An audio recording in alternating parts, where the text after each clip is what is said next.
Here's how to fertilize your lawn with Scott's Turf Builder and Ultrafeed to kill weeds, prevent pests, and feed your lawn this spring. Scott's Turf Builder comes in northern and southern formulas depending on your grass type. When you spread the Turf Builder, set a reminder in your phone to do the Ultrafeed 8 weeks later. Set up your spreader and pour the triple action in and get ready to roll. Both of these products come in a granule form, which is like little pieces of sand almost, that are most easily spread using a rolling spreader.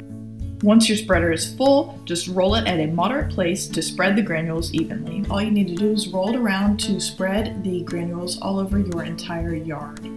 Once you're done spreading your granules, you'll want to water them thoroughly using a sprinkler. This will water them into the ground, and once they have been watered in and that has dried, it is safe for people and pets to walk on your grass. You should see results in as soon as 2 weeks, and in 8 weeks, it's time to repeat the process with Scott's Ultrafeed to continue feeding your yard all season long.